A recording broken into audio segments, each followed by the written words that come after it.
Good morning दोस्तों, मैं सूरज यादव और मैं आप लोगों को पढ़ाऊंगा सॉइल मैकेनिक्स।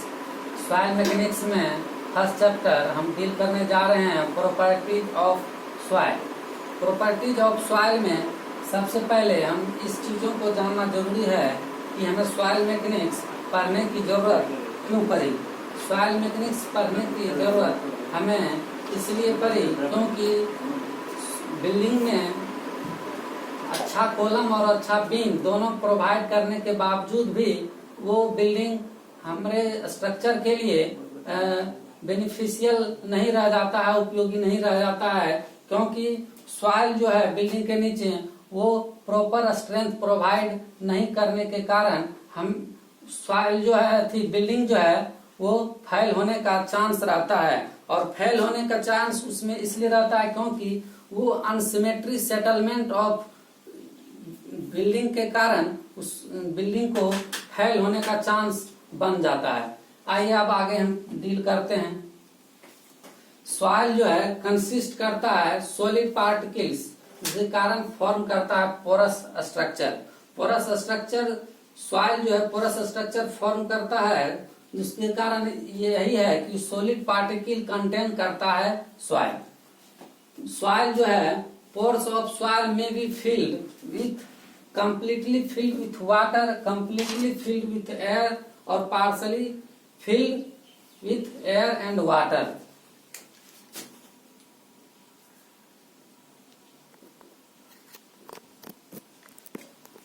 जो है पोर्स ऑफ सॉइल जो है वो completely वाटर से भी भरा हो सकता है, वो completely एयर से भी भरा हो सकता है और पार्सली एयर और वाटर दोनों कंटेन कर सकता है। पोर्स को हम लोग वॉइड भी बोलते हैं। ये स्ट्रक्चर जो है उस सॉइल को रिप्रेजेंट करने का एक तरीका हुआ कि सॉइल जो है उसमें सॉलिड पार्टिकल भी कंटेन करता है, वाटर भी कंटेन करता है और एयर भी कंटेन करता है। तो इसी को रिप्रेजेंट करने का एक फेज डायग्राम, एक मेथड है जो कि हम सॉइल पार्टिकल को रिप्रेजेंट करेंगे और फेज डायग्राम को हम अगले टॉपिक जो आएगा उसमें हम डील करेंगे डिटेल। लेकिन बस यही आप समझिए यहाँ पे कि सॉइल मैकेनिक्स कंटेन करता है ये सॉलिड पार्टिकल, वाटर और एयर। ये soil mechanics 3 phase diagram type का है और ये 2 फेज डायग्राम में भी एग्जिस्ट कर सकता है। और ये फेज डायग्राम इसको रिप्रेजेंट करने का एक तरीका हुआ, जिसके कारण इसमें हम बहुत सारे फॉर्मूले ड्राइव करेंगे। ये कोई जरूरी नहीं है कि ये जो मैं 3 फेज डायग्राम जो बताया हूँ उसमें से ये आप बस ये पढ़ने का एक तरीका हुआ कि मैंने सॉलिड पार्टिकल को नीचे, वाटर को और एयर को ऊपर नीचे मैंने इसको रिप्रेजेंट कर दिया है। लेकिन आप कहीं भी इसको रख के आप हम लोग स्टडी कर सकते हैं। ये कोहेजन और एडेजन ये सॉइल मैकेनिक्स में बहुत जगह आता है, इसलिए हम इस 2 टर्म को हम डील कर रहे हैं, कोहेजन और adhesion. Attraction between same particle के बीच अट्रैक्शन ऑफ फोर्स जो लगता है उसी को हम लोग कोहेजन बोलते हैं। सपोज दैट ये आपका पार्टिकल ए हुआ और ये पार्टिकल ए हुआ, ये दोनों के बीच जो अट्रैक्शन ऑफ फोर्स लगेगा उसको हम लोग कोहेजन बोलेंगे। और एक डिफरेंट पार्टिकल बी है, ये दोनों के बीच जो फोर्स ऑफ अट्रैक्शन जो एग्जिस्ट करेगा उसको हम लोग एडेजन बोलेंगे। ये आपका कोहेजन हो गया, ये आपका एडेजन हो गया। कोहेजन जो हम लोग जो ये वाटर में जो डील करते हैं उसके वाटर मोलिक्यूल्स जो है सिर्फ वाटर ही होते हैं, जिसके कारण उसके बीच जो फोर्स ऑफ अट्रैक्शन जो उसमें एग्जिस्ट करता है उसको हम लोग कोहेजन बोलते हैं।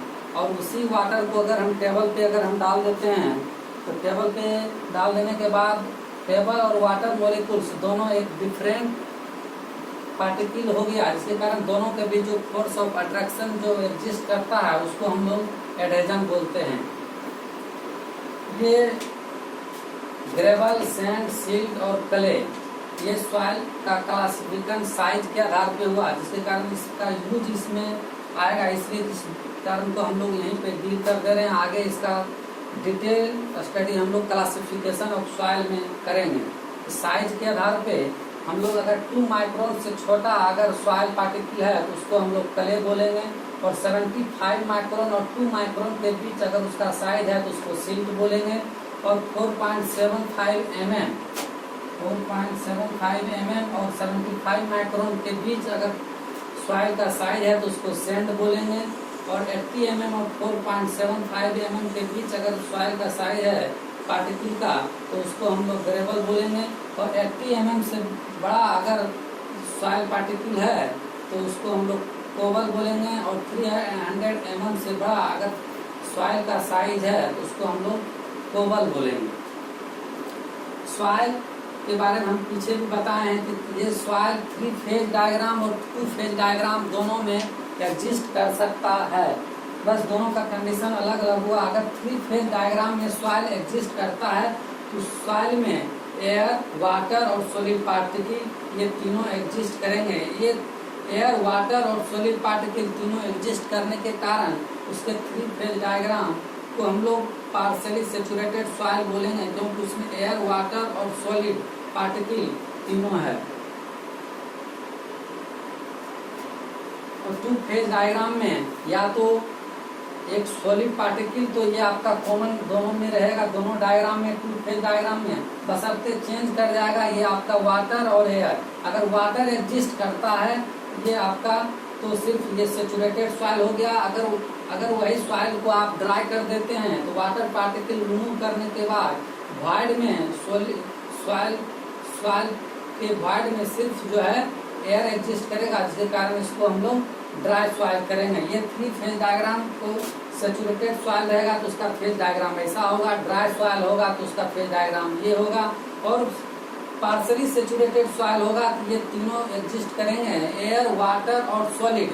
इस तीनों को ध्यान में रखना होगा, क्योंकि इसको ध्यान में रखने के बाद इसी बेस्ट पे 3 फेज डायग्राम जब हम आगे डील करेंगे तो उसमें से हम लोग उस पे बेस्ट न्यूमेरिकल हम लोग सॉल्व करने में हमको आसानी होगा।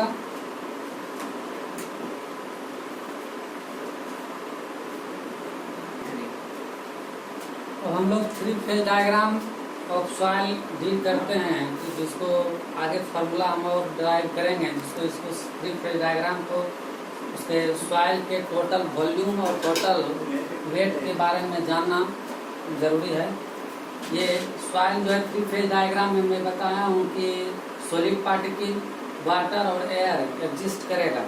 ये सॉलिड ऑफ सॉइल को WS से और वेट ऑफ वाटर को W से सफिक्स से और WA से वेट ऑफ एयर को हम लोग डिनोट करते हैं, और वॉल्यूम ऑफ सॉलिड को V सफिक्स X, VW और VA से डिनोट करते हैं।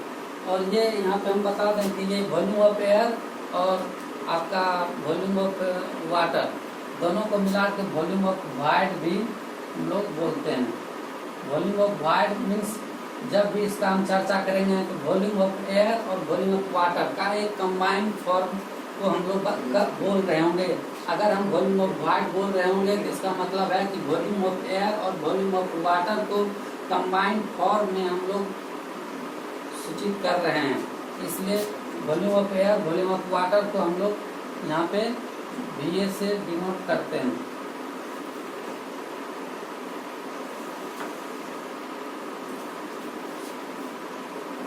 Sorry, VB suffix. ये वॉल्यूम ऑफ एयर हो गया VA, और टोटल वॉल्यूम मीन्स हो गया आपका वॉल्यूम ऑफ सॉलिड और volume of void. Volume of void में अभी हम बताए कि वॉल्यूम ऑफ वॉइड जब भी हम बोलेंगे तो वो आपका वॉल्यूम ऑफ वाटर और वॉल्यूम ऑफ एयर दोनों आएगा। तो इसलिए ये आपका total volume means volume of solid, volume of water और वॉल्यूम ऑफ एयर हुआ।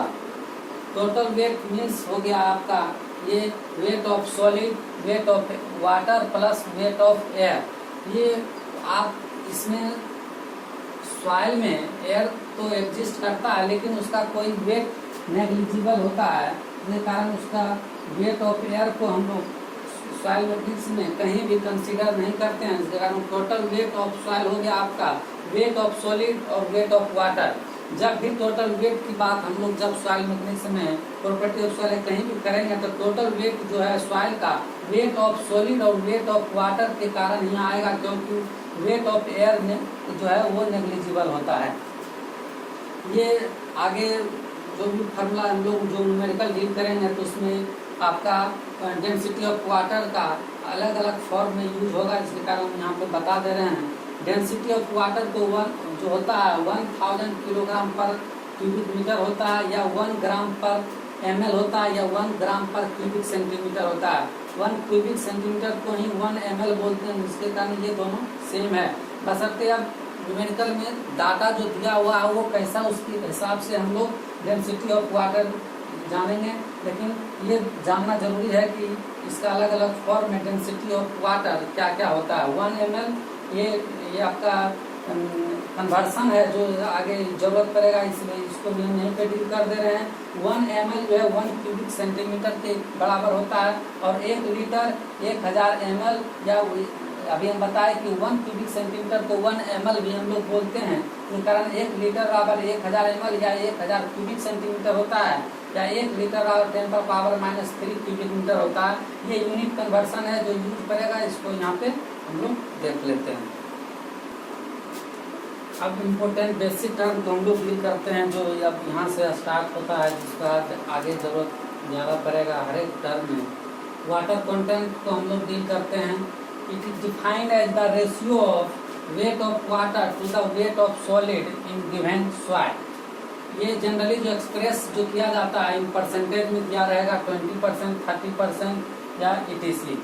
वाटर कंटेंट W जो है weight of water to the weight of solid into 100।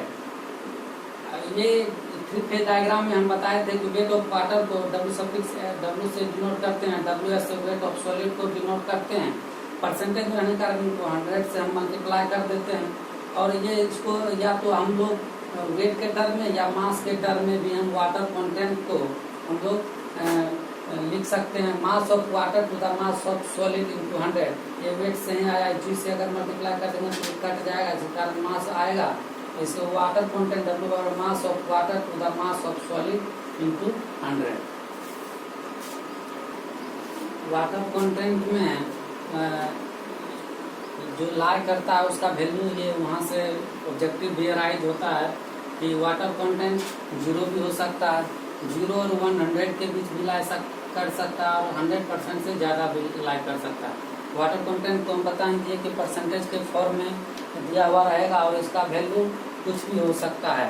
इसका कोई अपर लिमिट नहीं होता वाटर कंटेंट का, इसका वैल्यू 100% से ज़्यादा भी हो सकता है। अब अगला टर्म जो है हम लोग डील करते हैं दूसरा void ratio. Void ratio it is defined as the ratio of volume of void to the volume of solid. यह जो है सॉइल में 3 फेज डायग्राम में हम बताए थे, वॉल्यूम ऑफ वॉइड को VB से और VS से डिनोट करते हैं, और यह जो वॉइड रेशियो है वॉइड रेशियो होता है वॉल्यूम ऑफ वॉइड का तो वॉल्यूम ऑफ सॉलिड का। और वॉइड रेशियो एक्चुअली में ये पॉइंट फॉर्म में दिया हुआ रहेगा, 0.35, 0.6 इसी फॉर्म में दिया हुआ रहेगा। और वॉइड रेशियो 0, 0, 1 के बीच मिलाया कर सकता है, और 1 से भी ग्रेटर भी हो सकता है। वॉइड रेशियो इसका कोई अपर लिमिट नहीं हो सकता है, जैसे कि वाटर कंटेंट में हम बताया उसका कोई अपर लिमिट नहीं होता है। उसी प्रकार से वॉइड रेशियो में भी इसका कोई अपर लिमिट नहीं होता है, या 0 भी हो सकता है, 0 और 1 के बीच मिला सकता है, और 1 से ग्रेटर भी हो सकता है। जनरली जो है कि न्यूमेरिकल में जो दिया हुआ रहता है वो पॉइंट फॉर्म में इस फॉर्म में आपको देखने को मिलेगा। 2, 3। अब अगला बेसिक टर्म हम लोग डील करते हैं पोरोसिटी। पोरोसिटी जो है परसेंटेज फॉर्म में दिया हुआ रहता है, इसको एक्सप्रेस परसेंटेज के रूप में करते हैं। पोरोसिटी को हम लोग परसेंटेज वॉइड भी कहते हैं। ये एक्चुअली में 20%, 30% के फॉर्म में दिया हुआ रहता है, और पोरोसिटी का वैल्यू जो है 0 और 0% और 100% के बीच लाई करता है। पोरोसिटी 100% से एक्सीड नहीं कर सकता है। पोरोसिटी 0 पर पोरोसिटी 0% और 100% के बीच लाइक करता है। और पोरोसिटी जो है रेशियो होता है volume of void to the total volume of soil का। पोरोसिटी रेशियो होता है volume of void to the total volume of soil. अब आगे हम लोग देखेंगे पोरोसिटी और वाइड रेशियो के बीच का रिलेशन।